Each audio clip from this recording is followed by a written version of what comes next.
and welcome to the second ever episode of 50 Shades of Great.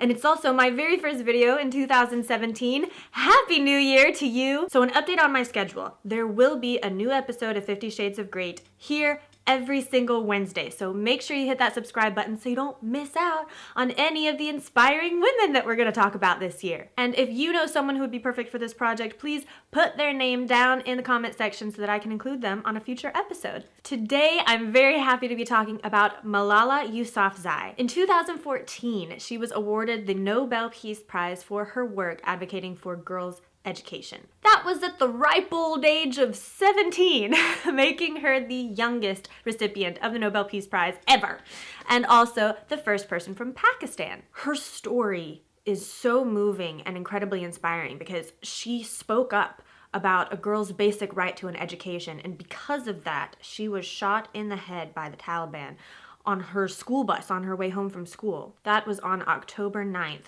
2012. I tell my story not because it is unique, but because it is not.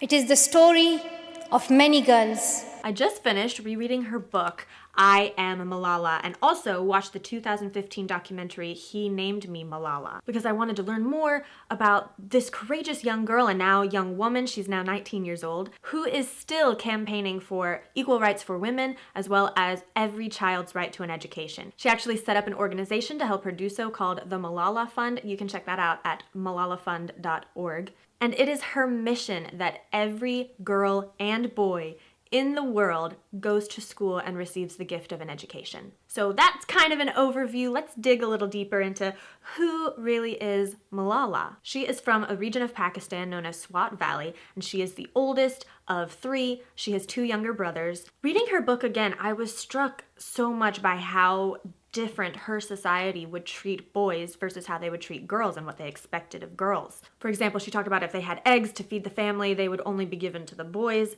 If they were having tea, then only milk would be given to the boys and she had to go without. Or that if females were to go outside for any reason, outside of their house, they had to be accompanied by a male relative. So even if it were Malala and her mother, they still had to be escorted by a male member of the family, even if it was a much younger nephew. I'll share this really powerful quote from her book about her status from birth. I was a girl in a land where rifles are fired in celebration of a son, while daughters are hidden away behind a curtain.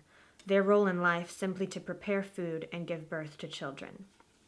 So how did Malala manage then to stand out and stand up for what she believed in despite these strict societal rules? That would be through her father's love and support. Well, my father always says that ask me what I did, but ask me what I did not do, and I did not clip her wings. So he has not clipped my wings. He has allowed me to fly as high as I can, and this is how we want parents to be, to allow their children to fulfill their dreams, to achieve who they want to be.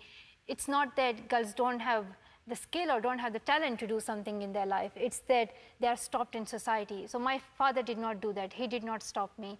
And so when most would have been disappointed at having a girl, especially as their first child, he said no, he fell in love with her instantly. And he said that he knew there was something different about her. Her father was also an educator, and it was his lifelong dream to open up his own school, which he finally did. And so Malala grew up in this academic setting and surrounded by these teachers and learning and books. But she said she still didn't really realize the importance of school until her education was taken away from her. At age 11, the Taliban banned girls from going to school. Malala already had this role model in her father who was used to making speeches, was a political activist, and fighting for women's rights already. So she followed his lead, said she wanted to use her voice, and at age 11, she said yes to an opportunity to publish a diary reminiscent of Anne Frank's. Every night, she would speak on the phone with writers from the BBC Urdu website, and they would take her words and put it into blog posts that showed the world what it was like as this young girl living with the Taliban. They published all of this using a pseudonym, Gul Makai, and that was in order to protect her identity. And even though it was too dangerous to use her real name, she was learning the power of the pen. She says that she was learning that her voice could make a difference. So she continued to speak out at every opportunity she got. Both she and her dad were making televised speeches. She was gaining popularity to the point where she was winning awards for the work that she was doing. And all of this was happening while the Taliban was getting worse.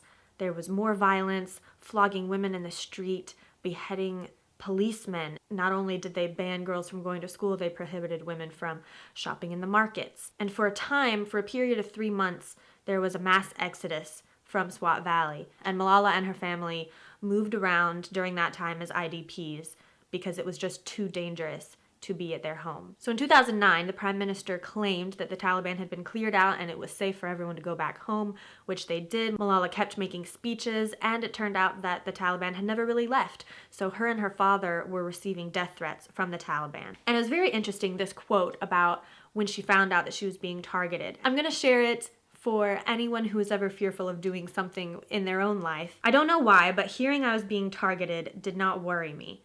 It seemed to me that everyone knows they will die one day. My feeling was nobody can stop death. It doesn't matter if it comes from a Talib or cancer. So I should do whatever I want to do. So the Taliban was not going to stop her from living her life and from doing what she thought was right. She said she was actually very scared for her father. He had also received death threats, and they never thought that the Taliban would harm a child. But then when she was on her way home from school, a man stopped the school bus and shot her in the head. 2 other shots hit 2 of her other classmates. The bullet went from her left forehead down into her shoulder blade, and she was rushed to the hospital. She ended up being airlifted to, I think, 4 different hospitals before arriving in Birmingham, England. The bullet hadn't hit her brain directly, but it had shattered portions of her skull that were lodged in the membrane, so her brain started to swell. She was vomiting up blood. She was actually in a coma for about a week. She went through so many different surgeries. She had a portion of her skull removed in order to relieve some of the pressure on her brain. And then she had another surgery to attach a titanium plate in its place. Also a surgery since she had lost the hearing in her left ear to give her a cochlear implant. They had to reattach a facial nerve so that she could regain movement on the left side of her face.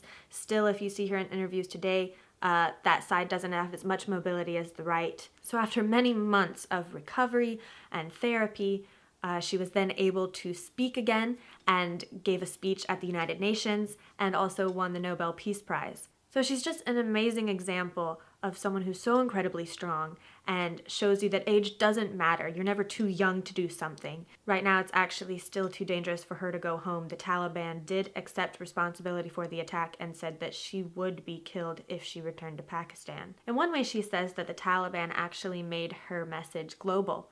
It brought attention to her message about children's education, and she still continues her fight, like I said, with the Malala Fund. So I could go on and on about Malala, but I will end it there for the sake of this video. I've included a few links in the description if you'd like to check those out to learn more for yourself. I would love to hear your thoughts in the comment section down below, and also if you know any inspiring women that I should include in a future episode. Thank you so much for watching this video and sharing it with your friends, sharing the message, and I will see you guys next Wednesday for another 50 Shades of Great.